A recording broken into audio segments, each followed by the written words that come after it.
satu tidak Allah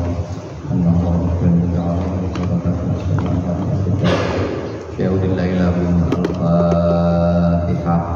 A'udzu billahi minasy syaithanir rajim. Bismillahirrahmanirrahim. Alhamdulillahirabbil alamin arrahmanir rahim maliki yaumiddin.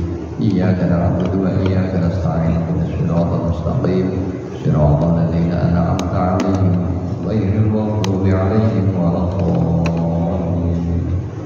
Rabbighfir li wa liwalidayya wa lil mu'minina amin. Hadirin jamaah salat zuhur yang dirahmati Allah Subhanahu wa taala.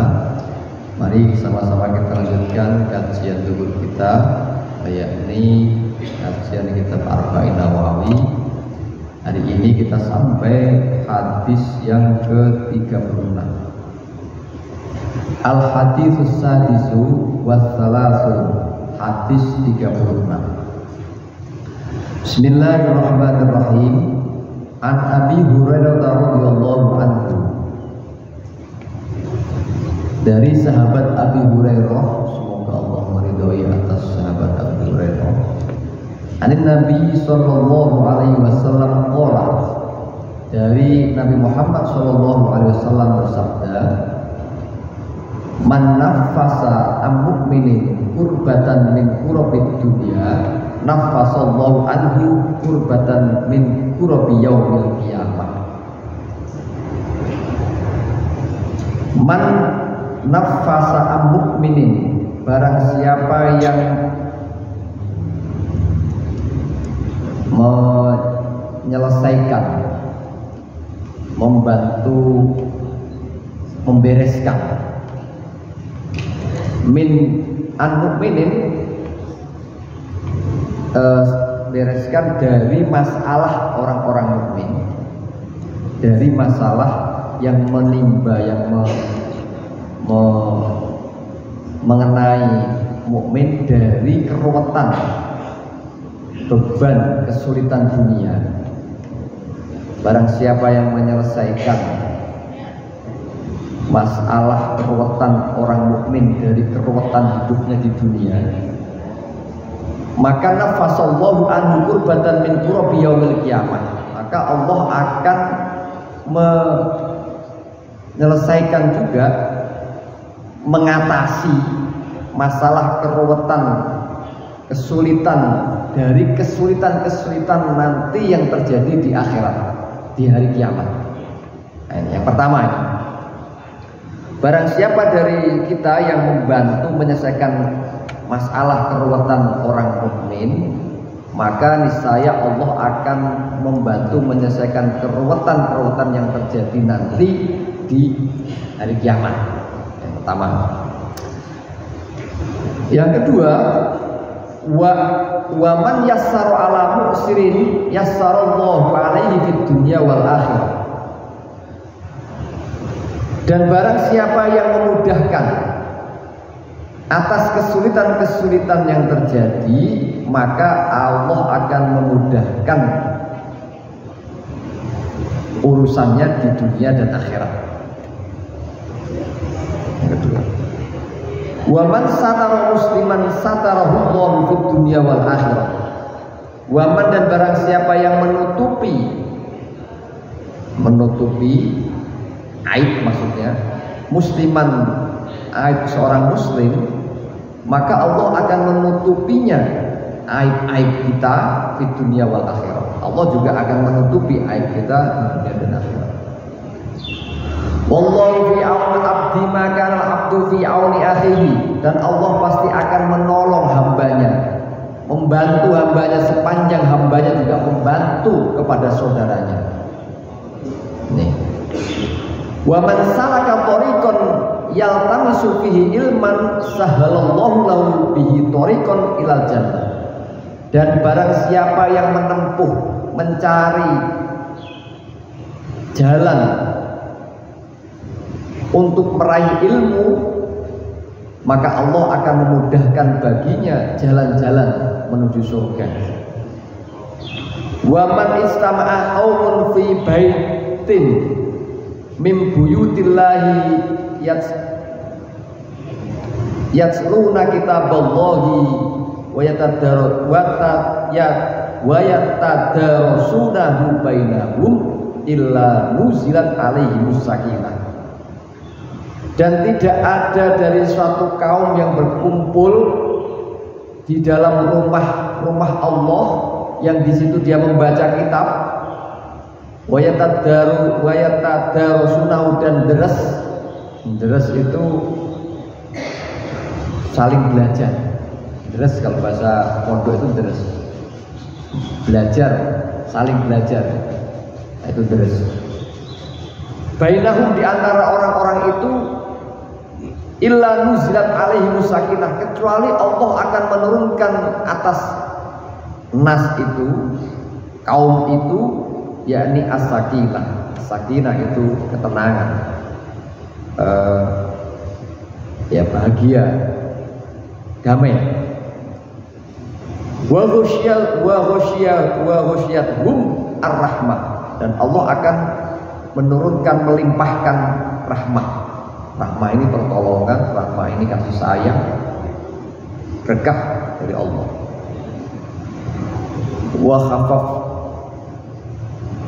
khaffat humul malaikah, dan dikelilingi malaikat-malaikat.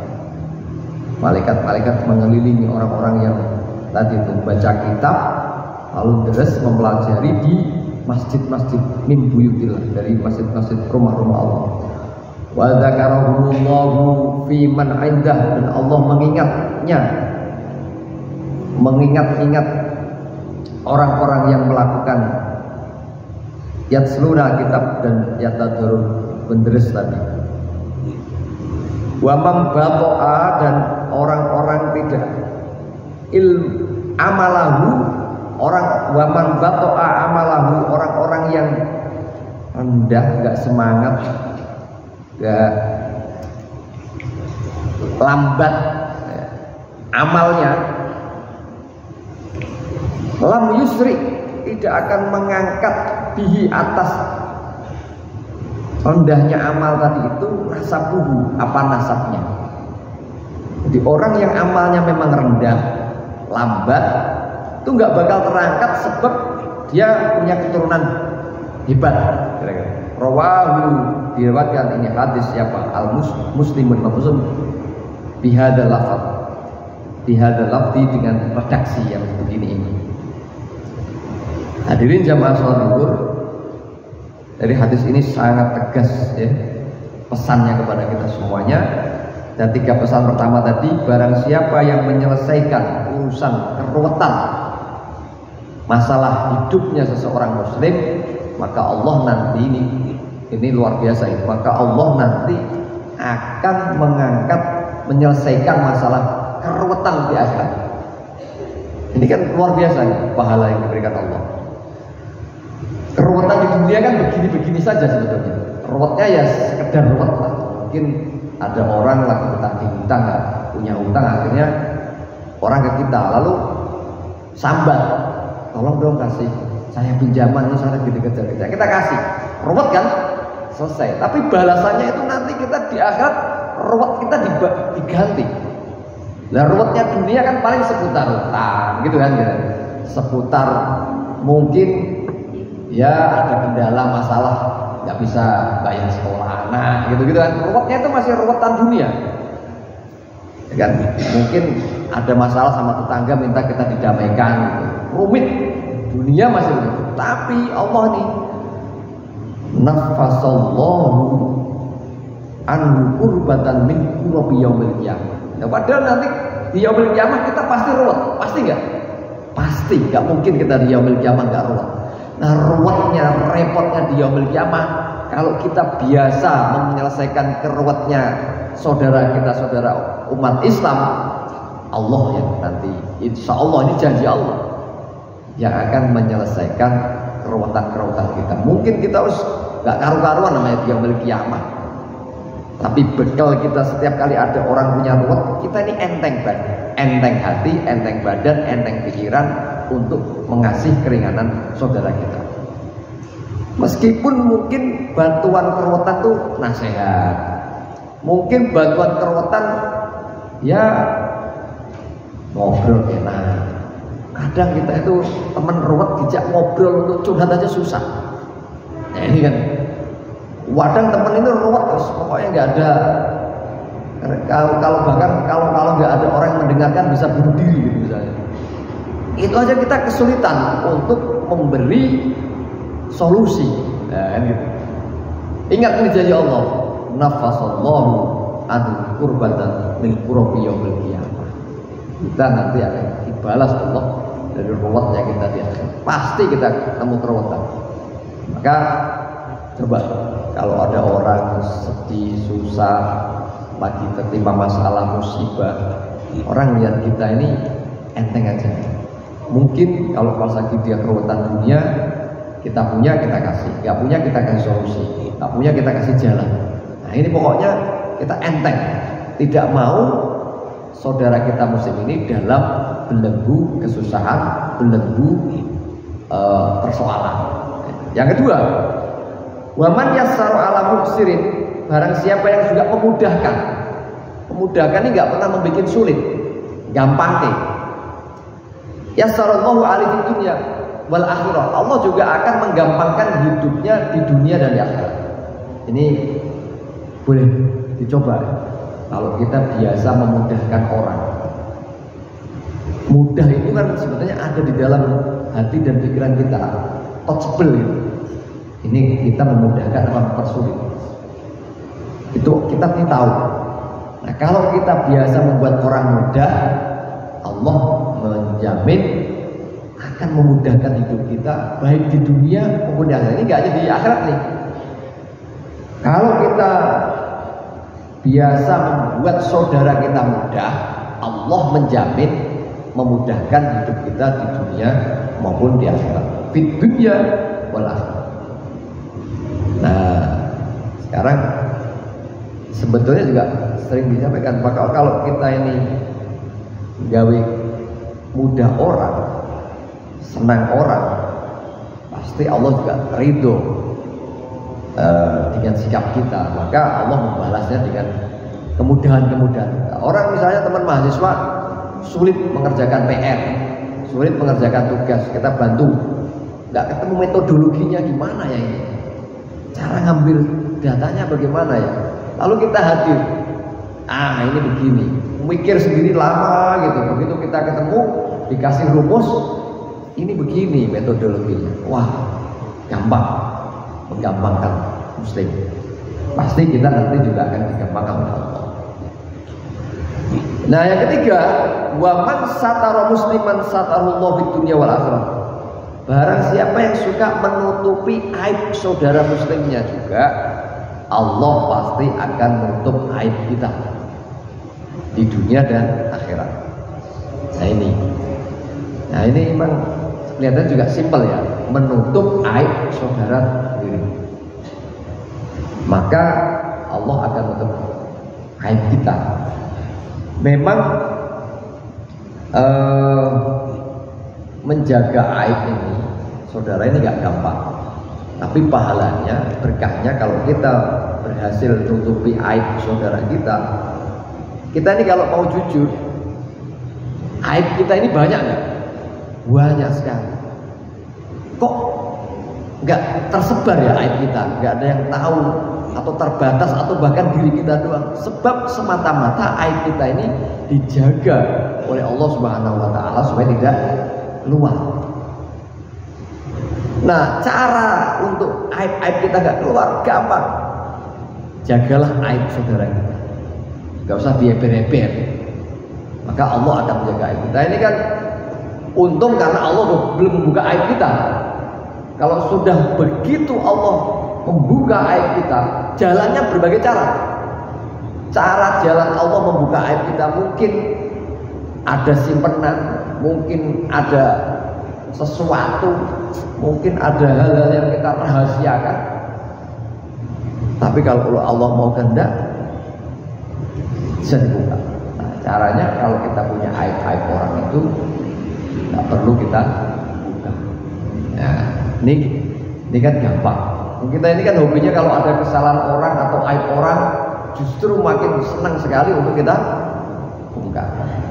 Padahal aib-aib yang kita tahu itu dari saudara kita, nggak ada ruginya kita simpan. Misalnya nggak tahu apa gitu, tahu data, ya Allah ternyata si A itu begini ya.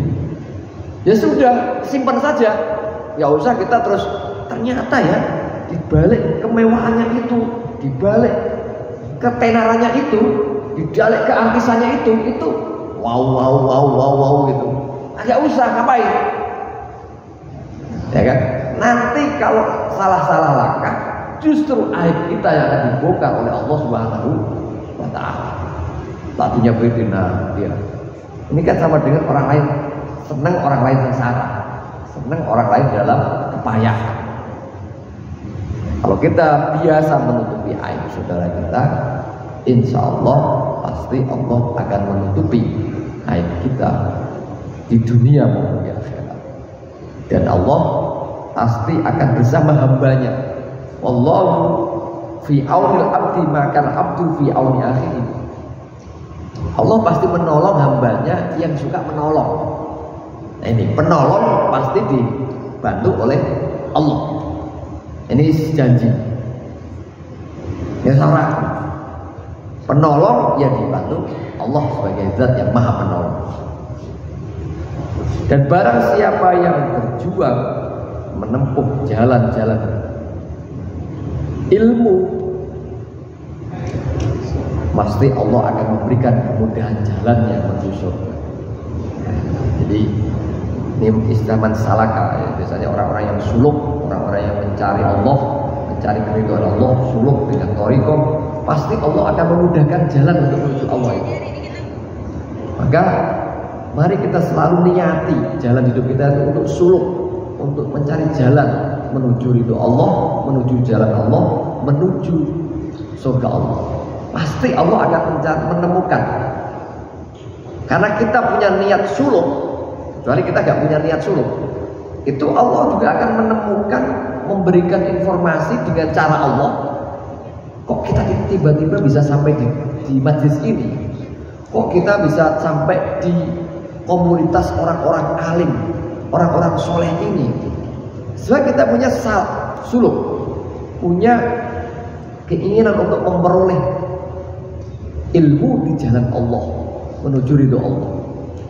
Tapi kalau karena kita nggak punya suluk untuk dapat ridho Allah, bisa jadi dapat kayak dapat, tapi ketemunya komunitas yang tiba-tiba komunitasnya teroris, komunitasnya ilmu-ilmu yang justru makin kita keras hatinya, makin merasa eksklusif dengan keislaman. Karena salah, sebab tidak meniati suluk, mencari, memperoleh ridho Allah, ilmu Allah.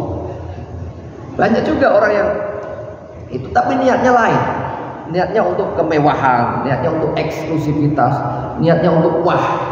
Maka yang ditemukan juga oleh Allah, cari jalan-jalan ketemunya malah kelompok-kelompok yang ujung-ujungnya menyalahkan yang lain, ujung-ujungnya malah kalau ekstrim jadi radikalis, jadi ekstremis. Nah kayak gitu. Jadi jelas suluk dan niati untuk memperoleh ridho Allah, maka Allah pasti mudahkan jalan itu ke komunitas-komunitas yang Allah ridhoi. Wa ma ijtama'a qaumun fi baitin min buyutillah yatsuna kitaballah wa rasulullah illa nuzil alaihi sakinah.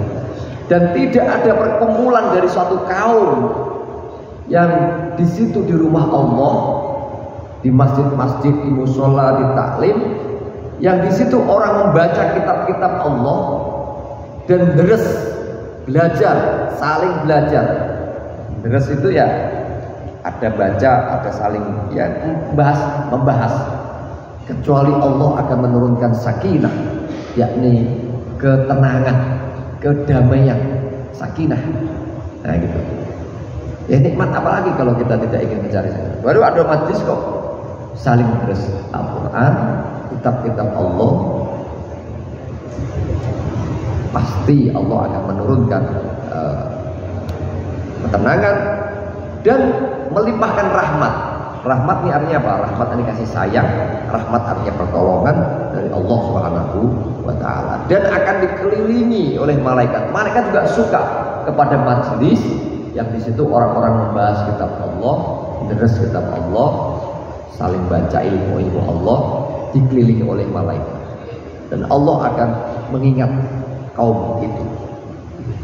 Dan ingat, barang siapa yang lambat, rendah amalnya dan mengandalkan nasabnya, lam yusri bihi nasab, tidak mempercepat, tidak menambah bobot.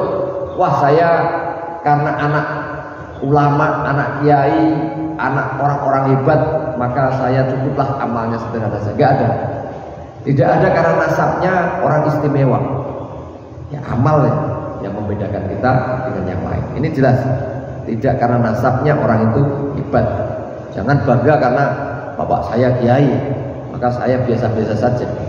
Gak perlu ibadah berlebih-lebihan kayak kalian. Oh yang tekun, saya kan anak kiai. Ya. Jadi juga wah, karena dianggap duriah tertentu, duriah orang-orang hebat, duriah seterusnya. Jangan itu. Nabi sendiri yang mengingatkan bahwa inna akramakum indallahi atqakum. Sesungguhnya orang yang paling mulia itu orang yang paling bagus takwanya, bukan karena paling hebat keturunannya.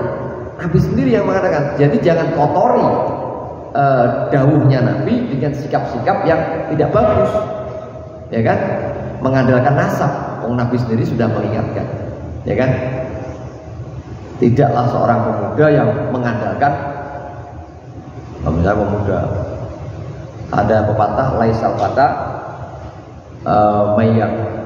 fata mayyaqulu kana huwa abi walakin fata mayyaquluha anadha.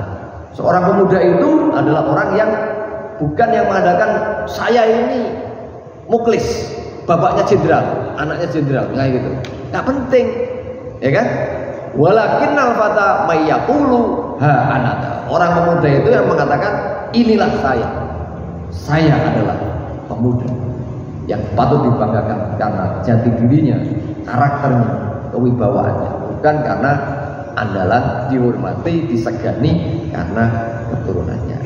Nah, saya kira itu inti sari dari hadis ke-36, hadis Arba'in Nawawi. Mudah-mudahan kita semuanya bisa mengamalkan dapat barokah dari hadis yang kita baca pada siang hari ini. Demikian ihdinas siratal mustaqim. Assalamualaikum warahmatullahi wabarakatuh.